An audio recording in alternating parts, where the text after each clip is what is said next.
se concentrer uniquement sur les choses que l'on contrôle. Et pour illustrer cette règle, je commence avec une de mes citations préférées de tous les temps. Que la force me soit donnée de supporter ce qui ne peut être changé, le courage de changer ce qui peut l'être et la sagesse de différencier l'un de l'autre. Beaucoup de gens attribuent cette citation à Marc Aurèle, mais en réalité elle vient de Reinhold Niebuhr, un théologien américain du XXe siècle. Cette citation, elle aide énormément à remettre les choses dans leur contexte, et j'essaie de m'en rappeler tous les jours, car on va sans cesse s'obséder sur des choses que l'on ne peut pas changer. Une nouvelle loi ou un changement technologique qui va avoir un impact sur notre business ou sur notre emploi, un problème de santé, ou bien le fait qu'on soit moins beau, moins grand, moins intelligent que quelqu'un d'autre. On va s'obséder sur ces choses-là, alors qu'on n'a aucun impact dessus. Et à l'inverse, on va se trouver des excuses pour ne pas changer les choses sur lesquelles on peut avoir un impact. On va se trouver des excuses pour ne pas aller à la salle et travailler sur son corps. On va se trouver des excuses pour pas travailler sur son business ou étudier davantage. Donc si vous vous surprenez à penser sans cesse à certains problèmes, utilisez cette phrase, posez-vous la question. Si c'est pas en dehors de votre contrôle,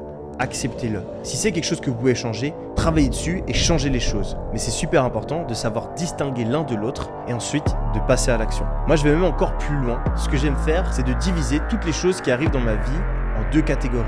Les actions et les résultats. Et en général, quand je ressens de l'anxiété, quand je suis déprimé, quand je ressens de la jalousie ou du désir, eh bien c'est parce que je suis en train de penser au résultat. Et souvent le résultat, c'est quelque chose qu'on ne peut pas obtenir tout de suite et qui n'est pas à 100% en notre contrôle. Si demain j'ai envie d'avoir 10 fois plus d'argent, eh bien aujourd'hui concrètement je peux pas faire grand chose. Si j'ai envie d'avoir un meilleur corps, eh bien c'est pas aujourd'hui que je vais pouvoir tout changer. Donc s'obséder sur le résultat, en général, ça crée énormément d'émotions négatives. C'est pas grave si aujourd'hui j'ai pas de business qui fonctionne. C'est pas grave si aujourd'hui j'ai pas la copine de mes rêves. C'est pas grave si aujourd'hui mon corps n'est pas parfait. Tant que tous les jours je fais les bonnes actions. Si tous les jours je fais des efforts, eh bien j'ai réussi ma vie. Il faut arrêter de penser aux résultats et uniquement se concentrer sur l'action. Et je sais donc que ce qui est important dans ma vie, c'est pas ce que j'accomplis, c'est d'avoir agi chaque jour en accordance avec mes valeurs. Mon but, c'est d'avoir le plus de jours possible où j'ai fait les bonnes actions, où j'ai agi avec discipline, où j'ai agi avec courage,